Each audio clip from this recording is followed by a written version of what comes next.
మా తాత చెప్పింది కరెక్టే. ఏం చెప్పాడు మీ తాత? 100 పిల్లులతో ఆగొచ్చు కానీ ఒక పిల్లతో ఆగలేమని చెప్పాడు. నైట్ ఏం చేయమంటావు? ఏమన్నా చేయగాని ఫోన్ మాత్రం చేయకు.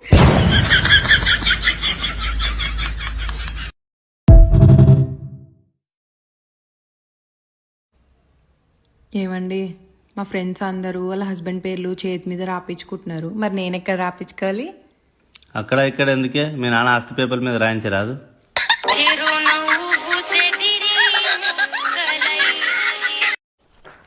ఏమండి, మా అమ్మ వాళ్ళు మళ్ళీ రమ్మంటున్నారు.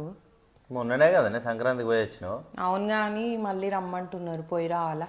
వెళ్ళు, పర్లేదు.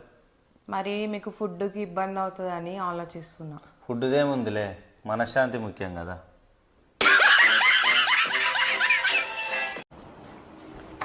లయ, ఫ్రెండ్ వాడు సినిమా పోదామన్నాడు, పోయేసి వస్తా, ఉండు జాగ్రత్త. ఆగు ఒక్క నిమిషం, నీకు ఒకటి చెప్పాలి.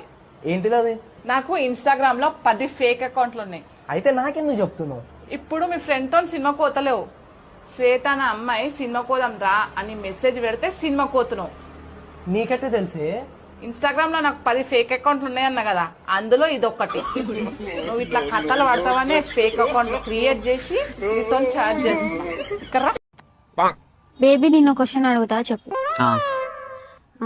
నీ రూమ్ లో 100 మంది అమ్మాయిలు ఉన్నారు, ప్లస్ నేను కూడా ఉన్నా. నువ్వు ఎవరిని చూస్ చేసుకుంటావు? 100% నిన్న చూస్ చేసుకుంటా. మరి ఆ 100 మంది ఏం చేస్తున్నారు నీ రూమ్ లో? అవును, ఏం చేస్తున్నారు? సరే, ఇంకోటి అడుగుతా. ఇప్పుడు అర్ధరాత్రి ఒక అమ్మాయి వచ్చి నీ డోర్ కొడుతుంది, అప్పుడు నువ్వు తీస్తావా? ఏచి అస్సలు తీయను. ఆ వచ్చింది నేనే. సరే, మళ్ళీ ఇంకోటి అడుగుతా. ఇటు సైడ్ నీకు నచ్చిన అమ్మాయి ఉంది, ఇటు సైడ్ నేనున్నా. నువ్వు ఏ అమ్మాయిని చూస్ చేసుకుంటావు? అమ్మో, ఇప్పుడు జాగ్రత్తగా చెప్పాలి, లేకపోతే నా పని అవుట్. ఇంకా నిన్నే చూస్ చేసుకుంటా. అంటే నేను నచ్చలేదా?